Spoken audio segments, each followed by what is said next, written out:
దైవ సేవ, దేవుని కొరకు బ్రతకటం అనేది తక్కువ అంచనా వేసిన వాళ్ళందరూ నిద్రమోహం వాళ్ళే, ఆశోదోళ్లే. అన్ని పనుల కంటే ఉత్తమమైన పని దైవ సేవ. భాగ్యభోగ నిధులు లేని భారభరిత సేవ, భాగ్యభోగ నిధులు లేని భారభరిత సేవ, బాష్పశిరులలోన మెలగి బాధలను వరించు సేవ, బాధలను భరించు సేవ, మధుర మధుర మధుర సేవ, యేసు ప్రభు సేవ, మధుర మధుర. సిలువమూర్తి కృపను జాట సిగ్గుపడని సేవ, సిలువమూర్తి కృపను జాట సిగ్గుపడని సేవ, సిలువ నిందలను భరింప శిరము వంచి మురియు సేవ, శిరము వంచి మురియు సేవ, మధుర మధుర మధుర సేవ, యేసు ప్రభు సేవ, మధుర మధుర. Praise the lord.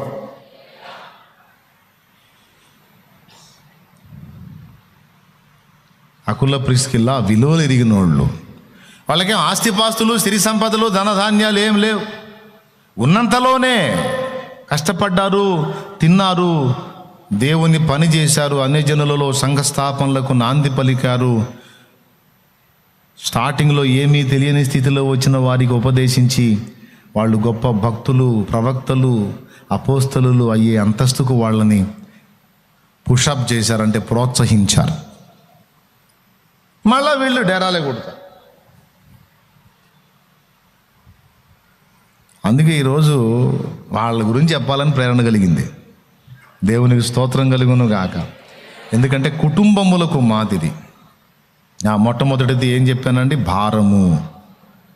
దేవుని కుటుంబంలో అనేక కుటుంబములను చేర్చాలన్న భారం, ఆత్మలను రక్షించాలన్న భారము, నరకము నుండి ఆత్మలను కాపాడాలన్న భారము, సంపాదన కొరకైన భారము, లోకంలో భోగాల కొరకైన భారము కాదు, అసలైన భారము, అవసరమైన భారము, నశించిపోతున్న ఆత్మల కొరకైన భారం కలిగి ఉన్నారు. మొదటిది. రెండవది ఏమో భక్తులను గుర్తుపట్టే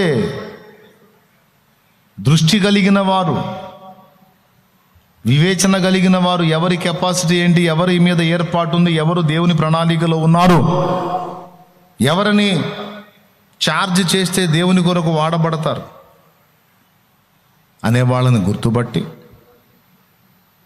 వాళ్ళకి బోధించి, అవసరమైన వాటికి బోధించారు. పౌలు దగ్గరేమో బోధన నేర్చుకున్నారు, అపోల్లోకేమో బోధించారు, పౌలు దగ్గరేమో బోధింపబడ్డారు. అంటే నేర్చుకున్నటకు సిద్ధ మనసు కలిగి ఉన్నారు, నేర్పించడానికి కూడా సిద్ధ మనసు కలిగి ఉన్నారు. నేను నేర్చుకున్నాను సార్, నేను ప్రసంగీకుణ్ణి, ఇక నేను ఏ కాడికి మైకు తీసుకొని గీకటమే నా పని, ఇంక నేను వినను, నేను ప్రసంగీకుణ్ణి, నేను ప్రసంగ రక్కుణ్ణి. గీకుడు రక్కుడు కాదు. అవసరమైన దగ్గర ప్రసంగాలు చేయగలుగుతారు, అవసరమైనప్పుడు మోకాళ్ళలోని ప్రార్థన చేసుకుని దేవా నాతో మాట్లాడయ్యా అని వినగలిగే వినమ్రత కలిగిన భక్తులు. స్తోత్రం చెప్పండి. అంతేగాని ఇక పీఠం ఎక్కి కూర్చొని నేను దిగనని మొరాయించే సోదోళ్ళు కాదు. భక్తులను గుర్తుపట్టి అవసరమైతే కొన్ని చెప్పగలరు, అవసరమైతే కొన్ని నేర్చుకోగలరు. ఫస్ట్ అయితే ఎవరి దగ్గర ఎలాంటి కృప ఉందో, ఎవరిని దేవుడు ఏ విధంగా ఏర్పరచుకున్నాడో ఆ స్పర్శ వాళ్ళకి తెలుసు. గుర్తుపట్టుట ఒకటైతే నేర్చుకొనుట నేర్పించుట ఒకటైతే వాళ్ళ కోసం అవసరమైతే ప్రాణాలు ఇయటాన్ని కూడా తెగించేంత ధైర్యము కలిగిన వారు, ప్రాణాలు ఇవ్వడానికి సిద్ధపడ్డ వాళ్ళు. పౌలు అడిగితే వాళ్ళకి ఆస్తి ఉంటే ఎవరా, భూమి ఉంటే ఎవరా, పొలం ఉంటే ఎవరా, స్థలం ఉంటే ఎవరా, ఇస్తారా ఎవరా? ప్రాణాలను సైతము నా కొరకు ఇవ్వడానికి తెగించిరి. ఈరోజు చెప్తున్నాను నేను, అన్యజనుల ప్రాంతాల్లో మీరు ఉంటున్నారు, మీరున్న ప్రదేశాల్లో కొన్ని చోట్ల అసలు సంఘాలు లేవు, కొన్ని చోట్ల ఉన్న సిద్ధాంత విరుద్ధమైన బోధలు బోధించి ఏమాత్రం ఆత్మల రక్షణ భారం లేకుండా చప్పజల్లారిపోయిన సంఘాలు కొన్ని చోట్ల ఉన్నాయి. కొన్ని చోట్లేమో దర్శనం కోల్పోయిన సంఘాలు, కొన్ని చోట్ల సత్యం కోల్పోయిన సంఘాలు, కొన్ని చోట్ల సాక్ష్యం పోయిన సంఘాలు. మరి ఎట్లాగా నువ్వు నడుం కట్టాలి కదా. సత్యము, సాక్ష్యము, ఆత్మల భారం అన్నిటినీ కలిగి ఉండే ఒక పరిచర్య అక్కడ ఏర్పడాలి.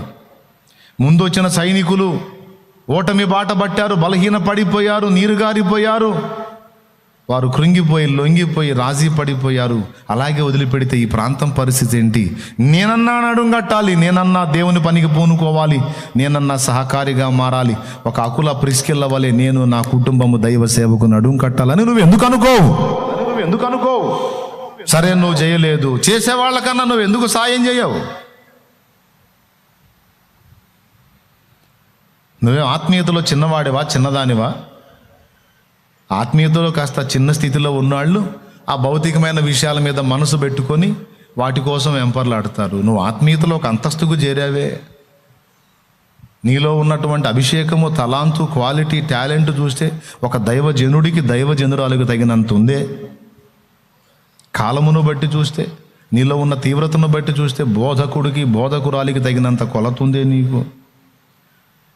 ఇంకా ఎందుకని నువ్వు బాధ్యత గుర్తించవు? ఎందుకని నువ్వు భారం కలిగి ఉండవు? ఎందుకని నడుంగట్టవు అన్నది నా ప్రశ్న. కాలమెల్లా గడిచిపోతుంది. ఇంకెంతకాలం లోక బతుకు, ఎంతకాలం లోక నటన?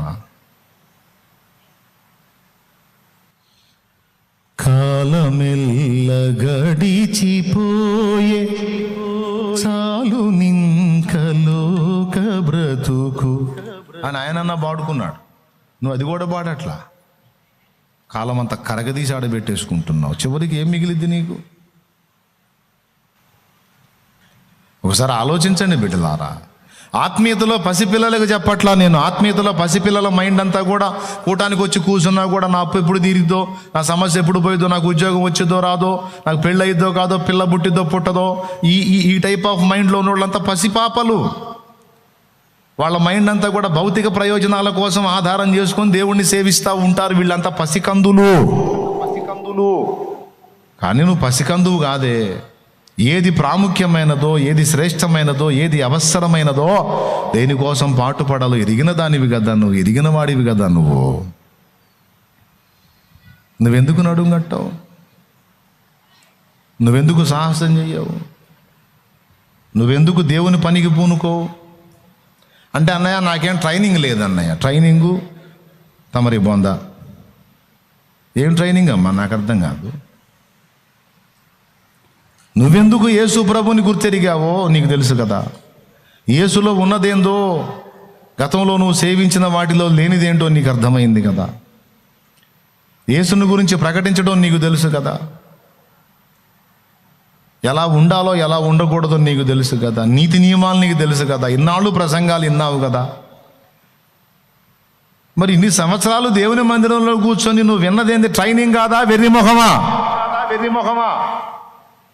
మరి ట్రైనింగ్ కాకపోతే ఎందుకు వచ్చావు? బైబుల్ తీసుకొని సరదాగా టైంపాస్ చేయడానికి వచ్చావా? మరి ఇన్నాళ్ళు నువ్వు విన్నదేంది? నువ్వు పొందింది ఏంది? ఇంకా ట్రైనింగ్ ఏంది?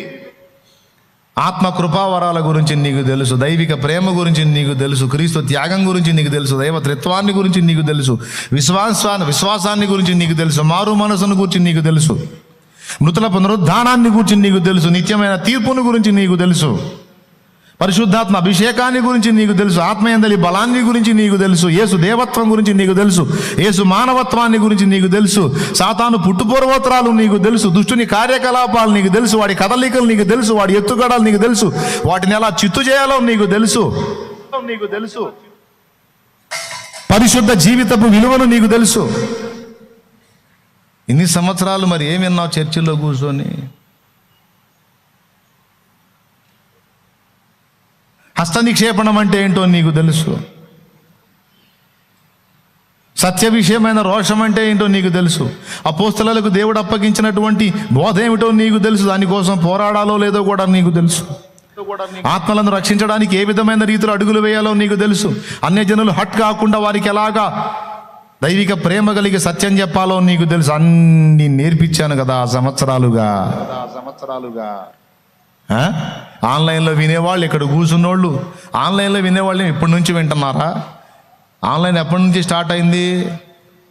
2020 నుంచి స్టార్ట్ అయింది. 2020 మార్చే కదా నాయన? అయ్యా మార్చే 22 కదా. ఇవాళ తారీఖు ఎంత? ఖచ్చితంగా ఇంకా 2 రోజులకి. ఎన్ని సంవత్సరాలు అయినట్టు? 5-6 సంవత్సరాలు అవుతుందే. ఆన్లైన్లో వినేవాళ్ళు సైతం వాళ్ళేమన్నా ఎరగనోళ్ళ? నన్ను అనుసరించేవాళ్ళు ఈ ఒక్కటే కాదే, ఎన్నో అంశాలు విన్నారు, ఎన్నో ఉపదేశాలు విన్నారే.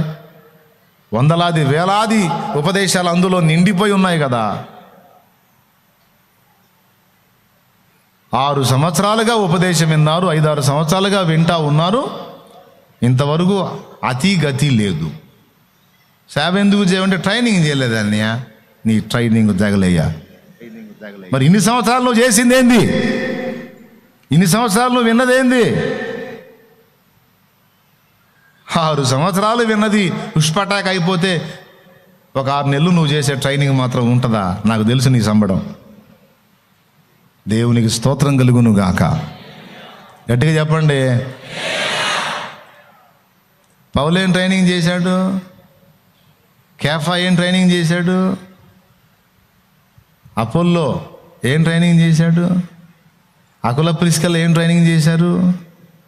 వాళ్ళు ఏ కాలేజీలో ట్రైనింగ్ చేశారు? ఎన్ని సంవత్సరాలు ట్రైనింగ్ చేశారు? హడ్సన్ టేలర్ విశ్వవిద్యాలయంలో ట్రైనింగ్ చేశారా? ఏ యూనివర్సిటీలో ట్రైనింగ్ చేశారు బ్రదర్? గుండెలో భారం ఉంటే బ్రదర్, గుండెలో భారం ఉంటే, సత్యం కొరకైన తపన ఉంటే, ఆత్మల కొరకైన భారం ఉంటే ఇన్ని సంవత్సరాల ఉపదేశం చాలు బ్రదర్. లాజిక్ స్విచ్ ఆఫ్ అయిపోయింది బ్రదర్. నేను చెప్పిన పాయింట్ అర్థమైందా బ్రదర్ మీకు? ఎప్పటికో ఇప్పుడు అర్థమైంది కదా. ఇన్నాళ్ళు ఇడిపోయింది. ఇప్పుడు నేను చెబితే నీకు అర్థం. ఓరి నిజమే కదా. మరి వారం వచ్చి మందిరంలో కూర్చొని ట్రైనింగే కదా మనం పొందుతుంది, ఉపదేశమే కదా మనం పొందుతుంది. ఎందుకు పొందుతున్నాం?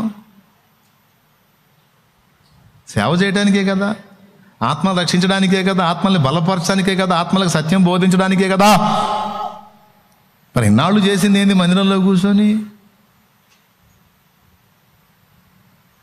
నేను అందుకే ఎన్నోసార్లు చెప్పే, వాక్యం చెప్పేటప్పుడు జాగ్రత్తగా వినండి, వినండి, వినండి, వినండి, వినండి, వినండి. చాలా సంగతులు నేర్పించాను.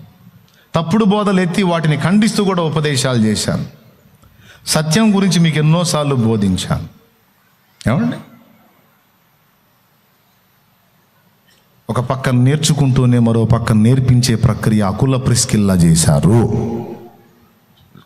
నువ్వు నడుం కట్టావా? ఇన్ని సంవత్సరాలు విన్నావు. అది ఇన్ని సంవత్సరాలు విన్నా కూడా ఇంకా నువ్వు ఆ శరీర సంబంధమైన వాటి కోసమే ప్రభువుని వెంబడిస్తే ఎంత చండాలం. నువ్వు నాకు చెప్పు ఒక మాట. శరీరాన్ని ఇచ్చిన దేవుడు శరీర సంబంధమైన అవసరాలు తీర్చడానికి హెల్ప్ చేస్తాడా లేదా? చేస్తాడా లేదా? అంత మాత్రం విశ్వాసం లేదా నీకు? లేదా? మరి దృష్టి ఎటు పెడతాను? నాకు ఇంకా పిల్లబొట్టు లేదు, నాకు ఇంకా పెళ్లి కాలేదు, నాకు ఇంకా అప్పు తీరలేదు.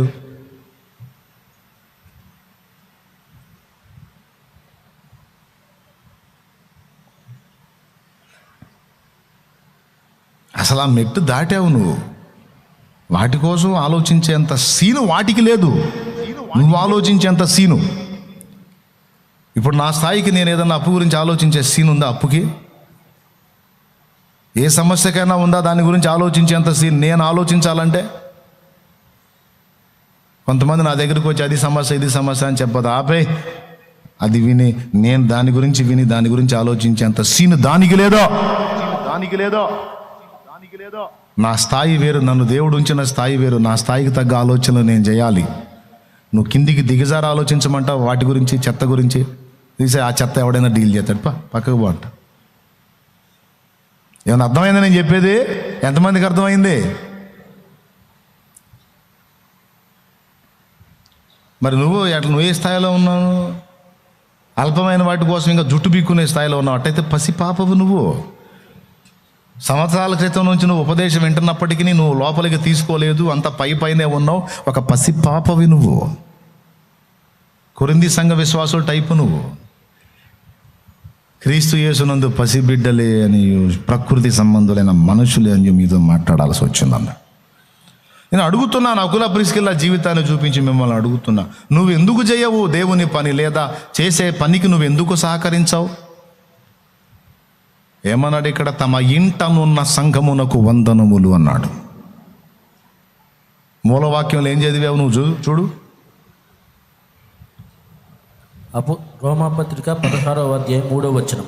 క్రీస్తు యేసునందు నా జత పని వారైన ప్రిస్కిల్లకును అకులకును నా వందనములు చెప్పుడి. వారు నా ప్రాణము కొరకు తమ ప్రాణములను ఇచ్చుటకైనను తెగించిరి, మరియు వారి ఇంట ఉన్న సంఘమునకును వందనములు చెప్పుడి. అద్దుకో, ఎక్కడుంది సంఘం? వారి ఇంటనున్న సంఘమునకు వందనములు చెప్పుడి అన్నాడు. ఎక్కడుందా? అకుల ప్రిస్కిల్ల ఇంట్లో సంఘం ఉందంట.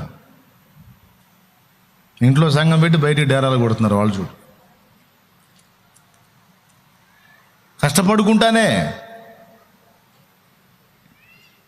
అవసరమైనప్పుడు ఆ డేరాలు గుట్టే పని కూడా వదిలిపెట్టి పూర్తిగా సంఘం మీదకి వెళ్ళిపోతారు.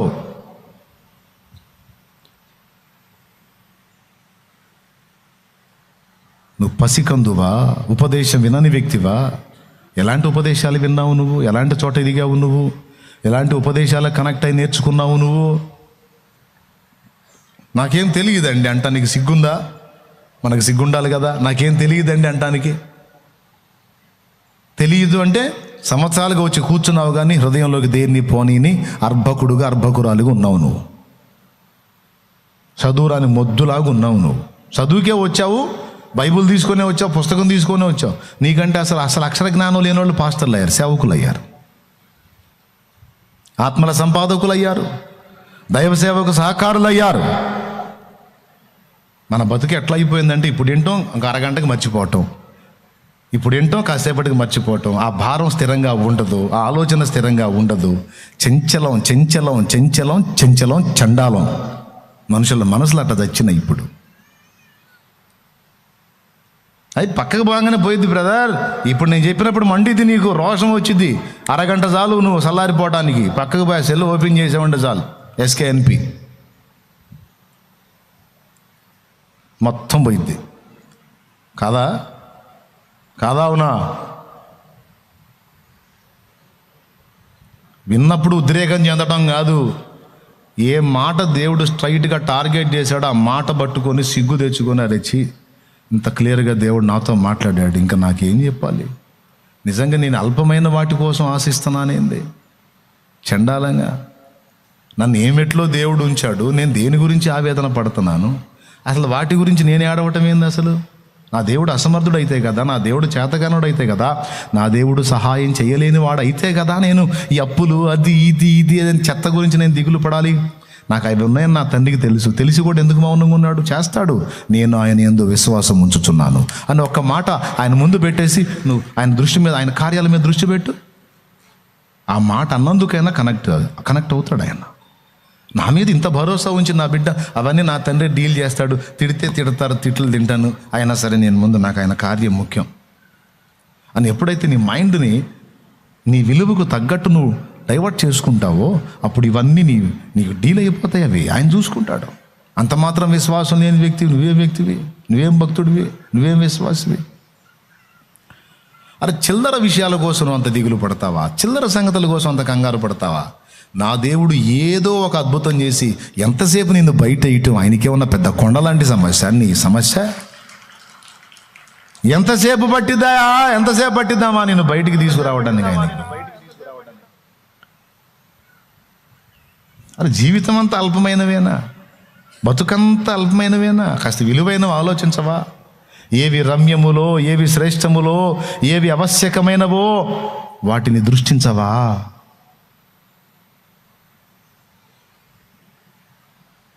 కనీసం ప్రార్థన చేయి, నాకు తెలివి దయచేయ. మరీ సోది మైండ్ అయిపోయింది నాది, మరీ మొద్దు మైండ్ అయిపోయింది, మొద్దును అని దేవదాసాయి గారు పాడినట్టు అట్టన్నా పాడుకో.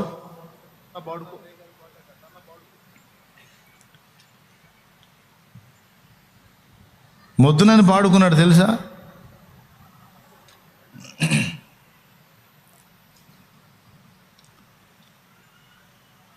కొద్ది నరుడను ఉందా మాట? దిద్దినను నీ యొద్ద చేర్చుము నాయన, నీ యొద్ద చేర్చి బుద్ధి చెప్పుము, మొద్దునై తిని నాయనా. ఏమి నమ్ముకున్న 1-2 సంవత్సరాలే ఈ భౌతికమైన వాటి కోసం ప్రార్థించా, వేదన పడ్డా. తర్వాత దేవుడు దర్శించి మనోనేత్రాలు వెలిగించి పూర్తిగా తేటపరిచిన తర్వాత అప్పులు తిప్పలు బాధలు సమస్యలు నిందలు అవమానాలు వీటి గురించి నేను ఆలోచించేంత సీను వాటికి లేదు. షాలేం రాజు అనేవాడు ఒకడు ఆలోచించాలంటే వాడు ఏ సమస్య గురించి ఆలోచించాడో ఆ సమస్యకి ఆ కెపాసిటీ ఉండాలి. ప్రతి చెత్త కోసం షాలేం రాజు ఆలోచించడం ఏంటి? పిచ్చి కాకపోతే అనేది నా ఫీలింగ్. మరి నీ సంగతే? అరే గోరంత దానికి ఏమండి, పావలా బిళ్ళ అంత దానికి, 10 పైసలు అంత దానికి, ప్రతి దానికి ఎప్పుడు ఎదుగుతావు? పోనీ దేవుని ముందని నాకు తెలివి లేదని ఒప్పుకొని ప్రార్థన చేసుకో. దేవుడన్న నీ మనోనేత్రాలు వెలిగించి ఏవి శ్రేష్టమైనవి అవే నీ దృష్టికి తీసుకొస్తాడు. అందుకోసం పరిగెత్తుతూ కానీ చిన్నపిల్లల బతుకంతా తగలేవాకు. ఆత్మీయ పరిపక్వత లేని అంధకార సంబంధిలాగా అట్టడుగున బడి ఉండవాకు. నువ్వు సిద్ధపడు. అకుల ప్రిస్కిల్లలాగా నువ్వు నీ ఫ్యామిలీ దేవుని పని చేయాలి. లేదా జరుగుతున్న దేవుని పని చేసే భక్తులు, అపోల్లో, పౌలు లాంటి వాళ్ళు ఎవరైనా నీకు అందుబాటులోకి వస్తే వాళ్ళ కోసం నీ కలిగినది త్యాగం చేసైనా సరే దేవుని పని నిలబెట్టడానికి నడుం కట్టాలి. ఎన్నిసార్లు చెప్పా? నీకు దేవుడు 4 స్థలాలు ఇచ్చాడు. యథార్థ హృదయంతో ఒకటి కేటాయించు దేవుని కొరకు. అవసరమై అక్కడ దేవుని మందిరం కట్టాతైతే, సంఘం కట్టాతైతే ఆ ల్యాండే, లేకపోతే దాన్ని అమ్మి పడేసి ఎక్కడ ఇంకో చోట తీసుకొని ఇవ్వు. అకుల ప్రిస్కిల్లాలు నా నిమిత్తమ తమ ప్రాణమైనా పెట్టడానికి ఇష్టపడ్డారు. దైవజనుడి నిమిత్తం నిన్ను ప్రాణం పెట్టమంటల్లా. వాళ్ళైతే దైవజనుడి కోసం ప్రాణం పెట్టడానికి ఇష్టపడ్డా. నేను దేవుని కోసం నీ కలిగింది త్యాగం చేయమంటున్నా. నీకు దేవుడు ఏదన్నా ఇచ్చుంటే అందులో ఒకటి దేవుని కొరకు కేటాయించు. అన్నా ఇదిగో ఆత్మీయుడైన వాడిని ఒకని పంపు, సేవకు నేను సహకారిగా ఉంటాను. అకుల ప్రిస్కిల్లలాగా అపోల్లోకి పౌలుకి ఎలాగైతే వారు సహకారులుగా ఉన్నారో నేను అలా ఉంటానన్నా. పంపన్నా, నా ప్రాంతము పాడైపోతుంది. నా వంతు నేను నిలబడతాను. నమ్మకమైన దైవ జనును ఒకని పంపు, నేను చేస్తాను దేవుని పని, సహకరిస్తాను. అంటే దేవుని కొరకు త్యాగం చేయటం, దేవుని కొరకు ఒకటి ఇవ్వటం, దేవుని కొరకు దాతృత్వంతో పిడికిలి విప్పటం వ్యర్థమని మీరు అనుకొనుచున్నారా? ఎంత విశ్వాసులండి! అంటే దేవుని కొరకు ఒకదాన్ని త్యాగం చేసి అంతటితో లైఫ్ పోతుందని అనుకుంటున్నారా? మీరు అవిశ్వాసులు గాక విశ్వాసులా? ఓబేదేదోము ఇంట యెహోవా మందసము ఉండిన దినము మొదలుకొని యెహోవా ఓబేదేదోము ఇంటిని ఆశీర్వదించుచు వచ్చనను మాట దావీదు వినే.